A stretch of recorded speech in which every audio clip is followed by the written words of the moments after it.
So you're now stuck in a hotel, but you believe you shouldn't have been sent there at all in the first place. What did your work permit specify? Well, our work permit allowed us to come in on the 1st and leave on Monday. But when we came in, we weren't allowed to be here at all. So what should have happened is we should have actually been turned away. Instead, we were told that we need to come to hotel quarantine, and we've been here where we're not allowed to even step outside for fresh air. So when did you find out you'd be headed to a hotel instead? We found out when we arrived from the Qantas flight. Qantas actually said on the flight that we would not be quarantined because we didn't come from the northern beaches or from Wollongong. So when we came out of the airport, the health officials were waiting for us and said that our permits are no longer valid. And then what transpired then is that, we then reapplied in front of them for new permits, and we got them, to their amazement. And then they said, well, we need you to reapply again. And then we got them again. And then I called the federal police in. So you've been there for 5 days now. You've got another 9 ahead of you. If you could go home now, I take it that's what you'd be wanting to do?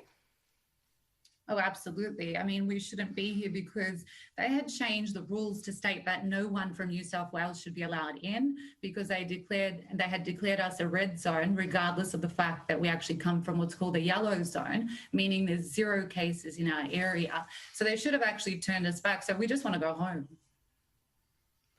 What communication have you had with the Department of Health and Human Services? Well, we've had a lot of communication with them, but no one knows what to do. They all say, look, we're going to pass the buck here. And they actually say themselves that the system is flawed. So that's why I've called lawyers in and barristers in to see what we can do legally. What advice have you got so far from your lawyers? They said these laws that have been passed, they don't know how they've been passed, but there's no legal ramification for a human being to go back into a court in front of a judge to try to remedy this situation. And I've said, well, what about the Geneva Convention? They said, well, you have to be a prisoner. I said, well, we are a prisoner. We've been detained illegally.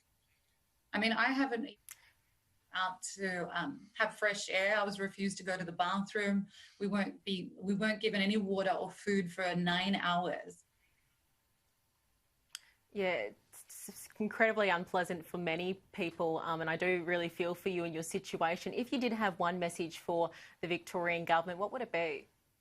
Well, it's not to the Victorian government. It's actually to the Victorian people, that they should look at these laws that the Premier has passed through the government, and they should object to these laws, because you are a prisoner, as I call it, a prisoner of war in this situation. You have no rights whatsoever. We're not a third world country here, There's a democracy, and we should have the right to appeal what they've done. Dominic, Galati and Zaklina, Blazeski, thank you so much for your time and all the best. Thank you very much. Thank you.